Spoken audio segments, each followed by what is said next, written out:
Hello बच्चों, क्या हाल चाल। आशा करता हूँ आप सब बहुत अच्छे होंगे। तो देखिए बच्चों, आज से हम अपनी एक नई सीरीज लेके आए हैं जिसका नाम है प्रश्न काल सीरीज। ठीक है। तो अभी तक हमने आपको फास्ट ट्रैक रिवीजन सीरीज में बहुत ही बेहतरीन तरीके से कक्षा 12 सामान्य हिंदी उत्तर प्रदेश माध्यमिक शिक्षा परिषद से संस्कृत खंड को कंप्लीट करवा दिया है। आप हमारे चैनल पे विजिट करके कक्षा 12 के संपूर्ण संस्कृत का लाभ उठा सकते हैं। ठीक है। आज हम शुरू करने चल रहे हैं अनेक शब्दों के लिए एक शब्द अथवा वाक्यांशों के लिए एक शब्द। ठीक है। तो देखिए, ये जो हमारा टॉपिक है ये कक्षा 12 उत्तर प्रदेश माध्यमिक शिक्षा परिषद से सामान्य हिंदी तथा साहित्यिक हिंदी दोनों विषयों के छात्रों को पढ़ना पड़ता है और इससे हर साल कुछ ना कुछ 2 या 3 नंबर के प्रश्न बोर्ड एग्जाम में आपके पूछे जाते हैं।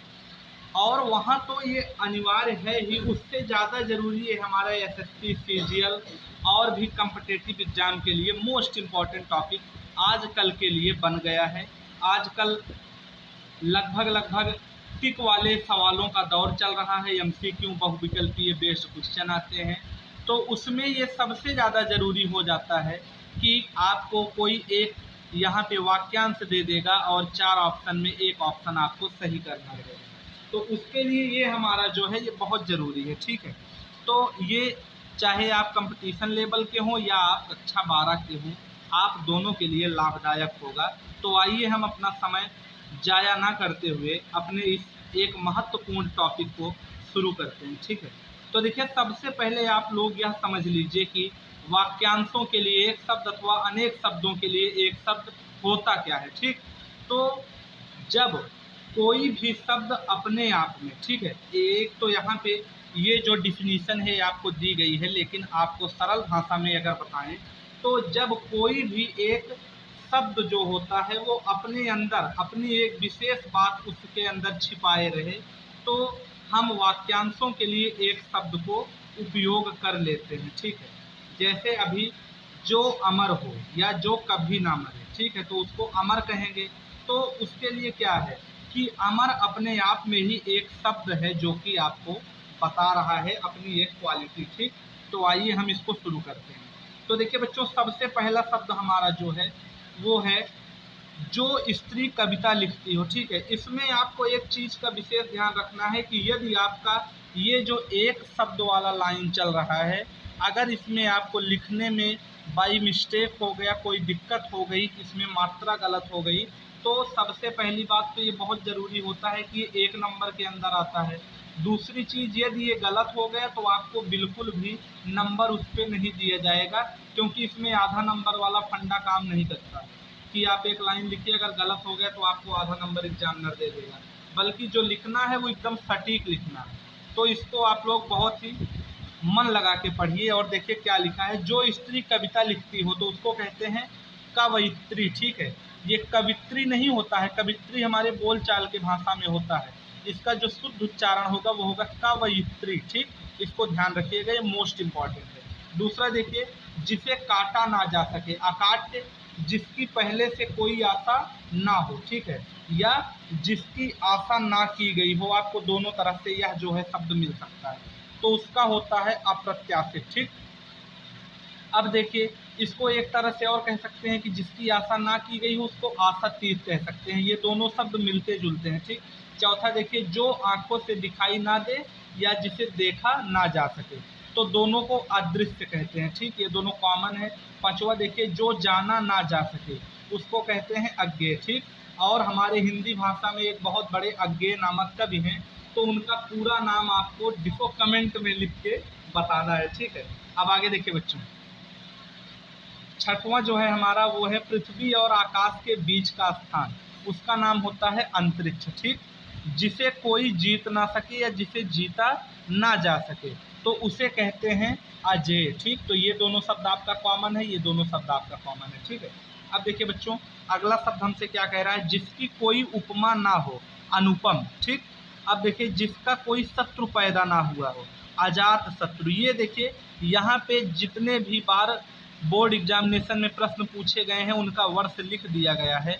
तो तो इसमें जो ये हमारा होता है कि जिसका कोई शत्रु पैदा ना हुआ हो उसको कहते हैं अजात शत्रु। इसमें ये मोस्ट इम्पॉर्टेंट डिग्री में आता है। पहला शब्द ये है हमारा, दूसरा ये है कवयित्री वाला, ठीक है, और एक शब्द है हमारा अंतरिक्ष। तो अभी तक ये मोस्ट इम्पॉर्टेंट है, ठीक। अगला देखिए बच्चों, जिसका कोई शत्रु पैदा ना हो, अजात शत्रु, जिसका अनुभव किया गया हो, ठीक है, उसका अर्थ होता है अनुभूत, ठीक। उसे एक शब्द में क्या कहेंगे, अनुभूत। और जो अधिक बोलता हो उसको कहते हैं वाचाल। वाचाल भी हमारा बोर्ड परीक्षा में बहुत बार पूछा जाता है, ठीक। या उसका एक और शब्द होगा कि व्यर्थ की बहुत बातें करने वाला, उसको भी हम वाचाल कहते हैं। तो इसमें आपको बहुत कठिन तो नहीं लग रहा होगा, क्योंकि इसमें कुछ शब्द जो आपके हैं वो दो प्रकार से बोले जाते हैं और उनका जो अर्थ होता है वो सेम होता है। तो इसको आप विशेष रिवीजन करके जाइएगा कि जो अधिक बोलता हो या व्यर्थ की बातें करने वाला उसको वाचाल कहते हैं, ठीक है। जिसका पति मर गया हो उसको हम विधवा कहते हैं, और जिसका पति अभी जीवित हो उसको हम सधवा कहते हैं, ठीक है। आपके लिए हम लिख दे रहे हैं कि जिसका पति जीवित हो उसको हम सधवा कहते हैं, साधवा, ठीक है। तो ये ठीक। अब आगे देखिए बच्चों, जो मर्यादा का पालन करता हो उसको हम मर्यादित कहते हैं। जैसे हमारे मर्यादित भगवान पुरुषोत्तम श्री रामचंद्र जी। जो वंदना करने योग्य हो, वंदनीय, ठीक। पैरों से जल पीने वाला, पादप अर्थात वृक्ष, ठीक है। तो यहाँ तक हमारा 15 वाक्यांश पूरे होते हैं। देखिए बच्चों, हमसे ये 16वां वाक्यांश क्या कहता है, जो पत्र पत्रिकाओं का संपादन करता हो उसको संपादक कहते हैं। ये बहुत ज़्यादा इजी शब्द है, इसको आप सब जानते ही हैं। संपादक शब्द अक्सर हमारे पाठ के अंतर्गत जीवन परिचय में उपयोग हुआ करता है, ठीक है। अगला देखिए, सदा सत्य बोलने वाला, सत्यवादी, जिसकी उपमा हम किससे देते हैं आपको कमेंट में बताना है, ठीक।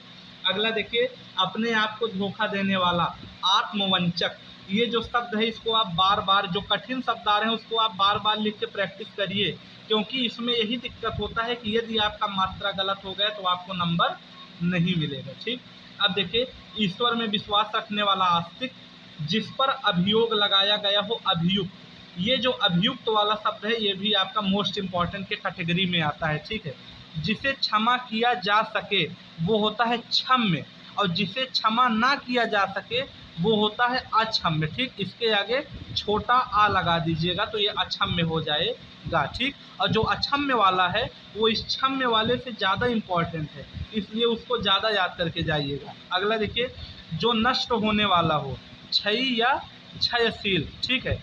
छोटे से छोटे दोषों की खोज करने वाला, छिद्रान्वेषी। ये हमारा कॉम्पिटिटिव एग्जाम के लिए मोस्ट इम्पॉर्टेंट है। अगला देखिए, जिसके हृदय में कोई ममता ना हो, निर्मम, ठीक है।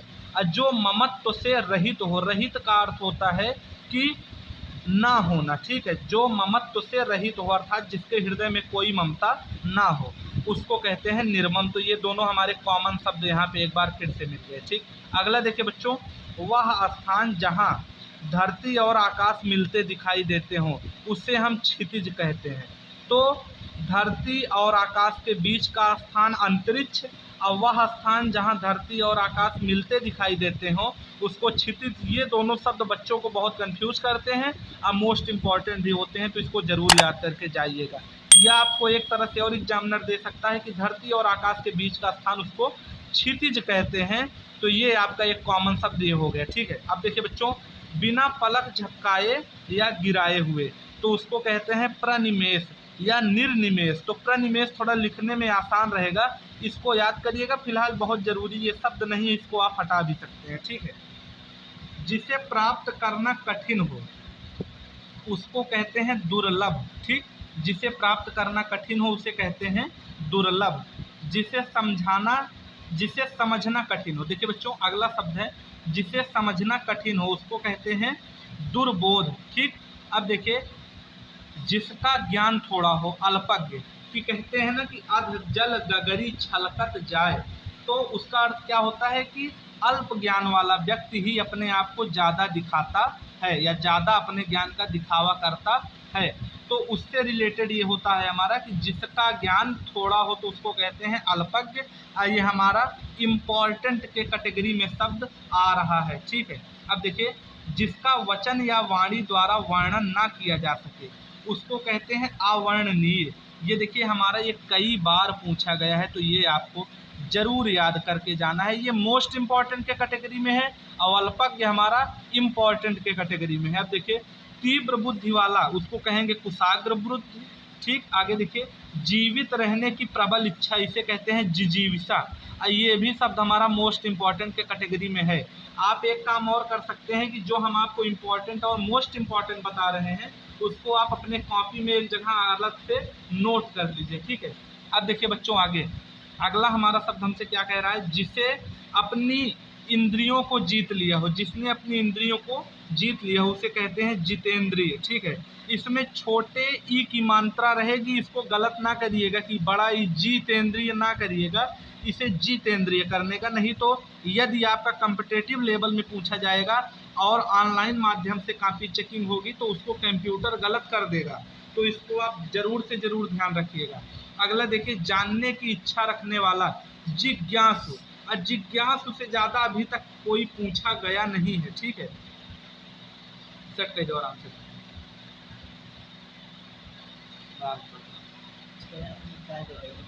ठीक है, अगला देखिए बच्चों जानने की इच्छा रखने वाला जिसे हम कहते हैं जिज्ञासु।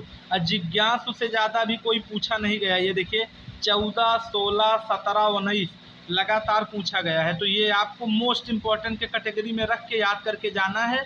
और जितेंद्रिय पे आपको इसका प्रैक्टिस लिख लिख के याद करना है, जो यह छोटी बड़ी में आपको कन्फ्यूजन दूर हो जाए। ठीक, तो ये जिजीविषा, जितेंद्रिय, जिज्ञासु एक लाइन से चारों मोस्ट इम्पॉर्टेंट शब्द आपको मिलते चले जा रहे हैं। इसको आप मोस्ट इम्पॉर्टेंट की श्रेणी में लिख के अपने कॉपी में तुरंत नोट करिए।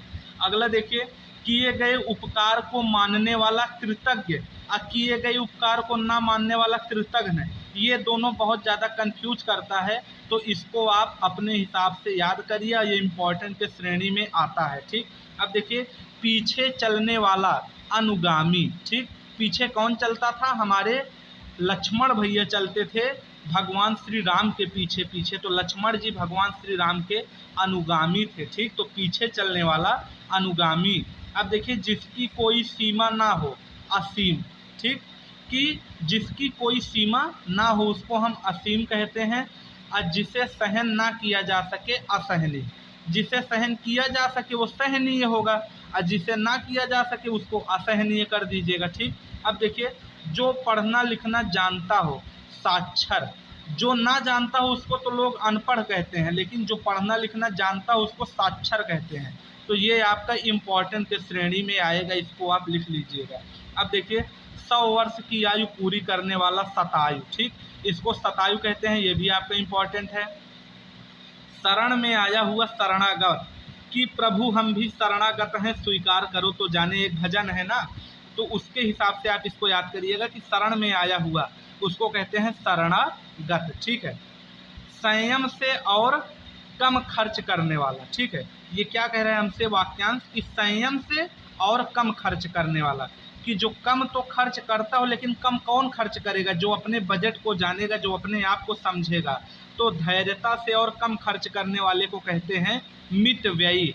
ये आपका मोस्ट इम्पॉर्टेंट की श्रेणी में आता है, तो ये आप जरूर याद करिएगा। ठीक, जो सब कुछ जानता हो सर्वज्ञ, निंदा करने योग्य निंदनीय, जिसके आने की तिथि ज्ञात ना हो अतिथि। अतिथि तुम कब आओगे, एक पिक्चर थी ना, उसी से याद कर लीजिएगा कि जिसके आने की तिथि ना हो, कोई तिथि ज्ञात ना हो उसको अतिथि कहते हैं। जिसका विश्वास किया जा सके उसको विश्वसनीय कहते हैं। तो आपका अगर इसमें बताया जाए तो आप इसमें देखिए फिर से एक बार रिपीट कर रहे हैं कि ये तीनों आपका मोस्ट इम्पॉर्टेंट में है।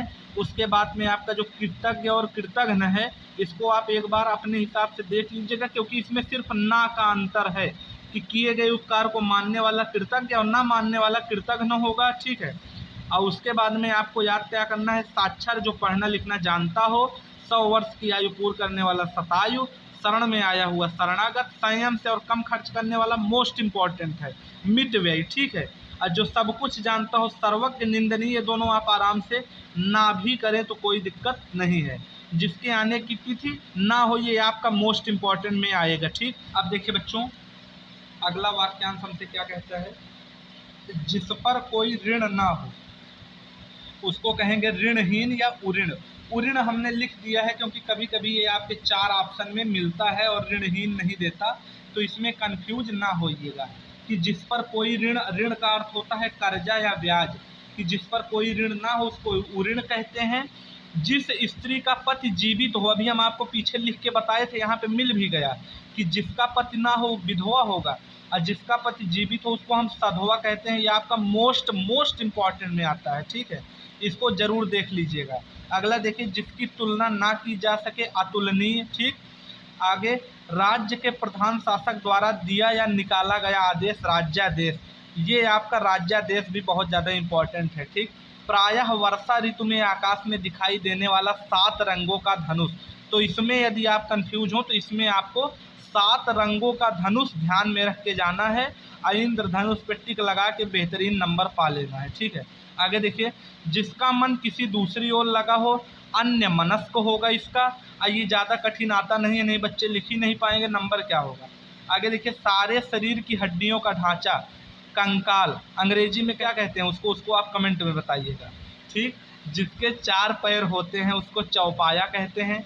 जैसे चौपाया हम गांव में देखिए खाट होता है जिस पे लेटते हैं लोग, जिसको शुद्ध हिंदी में खटिया कहते हैं हमारे यहाँ, ठीक, तो उसको हम चौपाया भी कहते हैं। अब देखिए, कुछ खास शर्तों द्वारा कोई कार्य करने कराने का समझौता, जिसे कहते हैं संविदा, कि भैया अभी तो उनकी जो नौकरी है वो संविदा पे लगी है, तो संविदा क्या है कि उनके जो नौकरी वो कर रहे हैं उसमें कुछ खास शर्त है कि अभी करिए बाद में आपको सरकारी कर दिया जाएगा, इसलिए वो अपनी नौकरी कर रहे हैं, तो उस केस को हम संविदा कहते हैं, ठीक।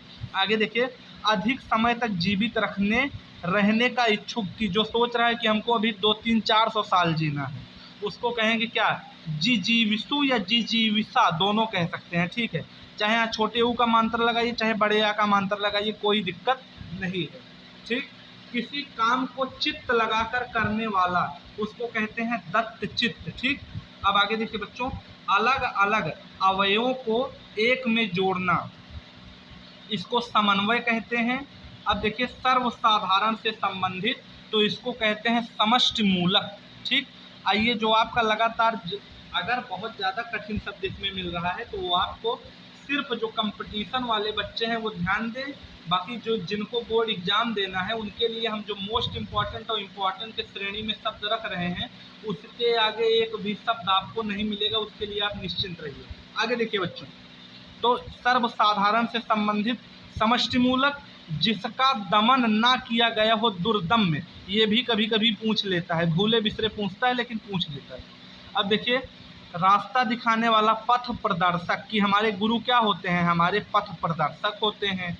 जिसकी इच्छाएं बहुत ऊंची हो, महत्वाकांक्षी, ये 2017-19 में पूछा गया है, इसलिए इसको आप इम्पोर्टेंट की श्रेणी में रख सकते हैं। अब देखिए, दूसरों के दोष ढूंढने वाला छिद्रान्वेषी, तो ये भी आपका इम्पॉर्टेंट है, ठीक है, ये भी आपका इम्पॉर्टेंट है। अब देखिए, जो हमारा ये 63 अर्थात 63 नंबर दूसरों का दोष ढूंढने वाला शब्द है, ये आपका कंपटीशन एग्जाम के लिए मोस्ट इम्पॉर्टेंट है क्योंकि ये कई साल पूछा गया है, ठीक है। अब देखिए, सिर से पैर तक, इसको हम कहते हैं आपाद मस्तक, तो जिसका हाथ सिर से पैर तक हो, ठीक है। अर्थात जैसे हमारे जो महात्मा गांधी जी थे, हमारे भगवान श्री राम जी थे, तो उनको हम अजान बाहु के नाम से जानते थे क्योंकि उनका जो हाथ था वो उनके घुटनों तक था, तो उससे आप इसको लिंक करके समझ सकते हैं, याद कर सकते हैं कि सिर से पैर तक को हम कहते हैं आपाद मस्तक, और जिसका घुटनों तक भुजाएं हो, ये देखिए 72 नंबर का आपका जो है ये है आपका अजान बाहु, तो ये आप इस दोनों को लिंक करके समझ सकते हैं। सिर से पैर तक आपाद मस्तक और घुटनों तक जिसकी बाहें हों अर्थात भुजाएं जिसकी घुटनों तक हों उसको अजान बाहु, इसको लिंक करके याद करिए। मोस्ट इम्पॉर्टेंट की श्रेणी में 2 के दोनों हैं, ये हर बार पूछे जाते हैं, ठीक। और थोड़ी देर में नष्ट हो जाने वाला क्षण भंगुर, दोपहर के बाद का समय, अपहारनान। अब देखिए, रात्रि में विचरण करने वाला निशाचर, जो शोक करने योग्य ना हो, अशोक, ठीक। अशोक का एक वृक्ष भी होता है, तो उससे आप लिंक करके इसको याद कर सकते हैं, ठीक है। आवश्यकता से अधिक वर्षा, इसको अतिवृष्टि कहते हैं, और ये इम्पॉर्टेंट है, आपका पूछा जाता है, ठीक है। जिसके बिना काम ना चल सके अपरिहार्य, ठीक, या जो काम टाला ना जा सके उसको भी हम अपरिहार्य कहते हैं। जो फूल ना खिला हो उसको हम कहते हैं क्या, कली, ठीक। घुटनों तक जिसकी बाहें हैं उसे हम कहते हैं अजान बाहु। इसको आप इससे लिंक कर लीजिएगा आपाद मस्तक से। आगे देखिए, गद्य पद्य में साहित्यिक रचना, इसको हम चंपू कहते हैं। तो ये बहुत ज़्यादा मतलब, अब चंपू लिखा है तो थोड़ा हंसने वाला है, तो उसको ऐसे याद कर लीजिएगा। अब देखिए, किसी दूसरे के स्थान पर कार्य करने वाला स्थानापन्न, ठीक है, तो ये भी आप देखे रहिएगा, ठीक। किसी भी पक्ष को समर्थन ना करने वाला निष्पक्ष, ठीक है। और निष्पक्ष शब्द आपको सुनने में बहुत ज़्यादा कहाँ मिलता है, चुनावों में मिलता है, कि उनकी जो पार्टी हो निष्पक्ष निर्दलीय है, जो बिना दल के हो उसको निर्दलीय कहते हैं, और जो किसी के पक्ष का समर्थन ना करे उसको निष्पक्ष कहते हैं, ठीक है। अब देखिए, किसी को सावधान करने के लिए कही गई बात चेतावनी, कि मैं आपको चेतावनी दे रहा हूं कि आप आगे से ऐसा काम ना करिएगा, या पुलिस कहती है कि बिना हेलमेट लगाए ना चलिएगा, ये आपका चेतावनी है, ठीक है, इसको याद रखिएगा। आगे देखिए, दूसरे के बच्चों का पालन पोषण करने वाली स्त्री, जिसको हम धामी कहते हैं, ठीक है। उस तरह इनको हम धाया माँ या कहते हैं, लेकिन शुद्ध जो इसका होता है शैली, उसको उसमें हम इसको धामी कहते हैं, तो इसको याद रखिएगा। अब 2016 में जैसे आप लोग सोच रहे होंगे कि इतने शब्द एक साल में आ जाएंगे, तो आप लोग को ये जानना चाहिए कि हमारे बोर्ड के पेपर का 7 सेट बनता है, तो सभी सेट में बारी बारी करके आते हैं। बोर्ड के बच्चों के लिए पेपर में उनके कक्षा 10 और 12, या ये कहिए कि कक्षा 5 से लेके कक्षा 12 और आगे कंपटीशन लेवल सब में पूछा जाता है। तो उस हिसाब से ये आपका 7 सेटों में आया है 2016 में, ना कि एक पेपरवा में बार बार आ गया है, ठीक है। अब आगे देखिए बच्चों, दूसरे के बच्चे का पालन पोषण करने वाली स्त्री धामी हम कंप्लीट करवा चुके हैं। किसी पात्र आदि के अंदर का स्थान जिसमें कोई चीज आ सके, ठीक है, उसको कहते हैं अंतःस्थल, ठीक है। आगे देखिए बच्चों, कुछ ही शब्द हमारे शेष बचे हैं, बाकी हम आपको कंप्लीट करवा चुके हैं। आगे देखिए बच्चों, ये जो हमारा पेज है, अगर हम इसमें आपको मोस्ट इम्पॉर्टेंट वाला शब्द बताएं, तो इसमें आपको सबसे पहले देखिए, ये हमारा जो ये 2 शब्द हैं, ये मोस्ट इम्पॉर्टेंट श्रेणी में है, कि जिसकी कल्पना ना की जा सके उसे अकल्पनीय कहते हैं, और जिसके समान दूसरा कोई ना हो उसे अद्वितीय कहते हैं, ठीक है। तो इसको आप जरूर याद कर लीजिएगा। और देखिए, एक शब्द हमारा है जो एक दूसरे पर आश्रित हो, उसे कहते हैं अन्योन्य आश्रित या पराश्रित। तो ये तो बहुत ज़्यादा कठिन हो जाएगा, आप लोग पराश्रित याद कर लीजिएगा, ठीक है। अब देखिए बच्चों, यहाँ से शुरू करते हैं कि जिसके भीतर की हवा का तापमान समस्थित में रखा गया हो, समतापी, ठीक है, कि टेम्परेचर बराबर है उसका। करुण स्वर में चिल्लाने की ध्वनि अंतर्ध्वनि, ठीक। जो क्षमा करने योग्य नहीं हो उसे अक्षम्य कहेंगे, और जिसे क्षमा कर दिया जाए उसे हम क्षम्य कहेंगे, इसको हम आपको पीछे बता चुके थे। जो कभी क्षरित ना हो उसे अक्षय कहेंगे, ठीक है, कि जिसका क्षय अर्थात जिसको नष्ट ना किया जा सके उसको हम अक्षय कहते हैं, ठीक। जिसकी कल्पना ना की जा सके उसे अकल्पनीय कहते हैं, ठीक है, और जिसके समान कोई दूसरा ना उसे अद्वितीय कहते हैं, ये आपका मोस्ट इम्पॉर्टेंट है, ठीक। जो किसी के द्वारा पराजित ना हो सके उसे हम अपराजय कहते हैं, ठीक है, और जो दूर की बात ना सोच सके उसे अदूरदर्शी के नाम से हम जानते हैं, ठीक। और जो दूर की बात सोच सके उसे दूरदर्शी कहते हैं। तो जितने भी शब्द इसमें छोटे आ वाले मिल रहे हैं, उसमें अगर आप उसको हटा देंगे तो वो शब्द आपका पॉजिटिव आंसर देगा, और अगर आ लगा देंगे तो निगेटिव में चला जाएगा। जैसे एक एग्जाम्पल में देखिए, जैसे जिसको हराया ना जा सके, जिसे 85 नंबर पे देखिएगा, जो किसी के द्वारा पराजित ना हो सके या जिसे हराया ना जा सके उसे कहेंगे अपराजय। और आ हटा दीजिए तो क्या होगा, जो हराया जा सके मतलब पराजय, ठीक। तो छोटा आ हटा देंगे तो आपको 2 शब्द एक बार में याद हो जाएगा, ठीक। अब आगे देखिए बच्चों, अगला शब्द हमसे क्या कहता है, जो दूर की बात ना सोच सके अदूरदर्शी, और जो एक दूसरे पर आश्रित हो अन्योन्य आश्रित, ये आज का लगभग मोस्ट इम्पॉर्टेंट श्रेणी में इसको आप रख लीजिएगा। आज जो एक दूसरे पर आश्रित हो, पराश्रित हो गया। 100 वर्ष का समय शताब्दी, ठीक है, 100 वर्ष का समय शताब्दी, 100 वर्ष का समय शताब्दी। अब आगे देखिए बच्चों, जो कम बातें करता हो उसे हम कहते हैं मितभाषी। ठीक, अभी अभी स्नान किया हुआ, सघा स्नात, ये सब कुछ नहीं, सब बर्बाद है, इसका कोई मतलब नहीं। बहुत ज़्यादा याद करने, ज़्यादा टेंशन ना लीजिएगा। आपको हम इसमें 3 शब्द बता दिए हैं, अदूरदर्शी, अन्योनाश्रित, अकल्पनीय, अद्वितीय, 4 शब्द है, इसको याद कर लीजिएगा, बस बात खत्म। जो 2 अभी बचे हैं, जो आंखों के सामने हो आप होगा प्रत्यक्ष, जो ना हो उसे अप्रत्यक्ष कहेंगे। ठीक, और अंतिम शब्द हमारा क्या है बच्चों, 92 92 नंबर वाला, उसको है जो सामान्य नियम के विरुद्ध हो, जिसको हम अपवाद या अंग्रेजी में एक्सेप्शन के नाम से जानते हैं। तो ये हमारा जो वाक्यांशों के लिए एक शब्द है, ये आपको जितना आपके लिए इम्पोर्टेंट था, competition level, exam level, board level, हर लेवल पे हम आपको आके इसको कंप्लीट करवा चुके हैं। यदि कोई शब्द आपको फंस रहा हो, अलग से कोई बाहरी शब्द हो, कोई दिक्कत कर रहा हो, तो उसको आप लोग कमेंट में बताइए, उसका हम निवारण जल्द से जल्द करेंगे। बाकी चैनल पे बने रहिए, सब्सक्राइब करते रहिए, लाइक बढ़ाते रहिए, शेयर करते रहिए, और सभी लोग खुश रहिए, मस्त रहिए। तो चलिए चलते हैं, अगली वीडियो में मिलेंगे, तब तक के लिए ओके बाय।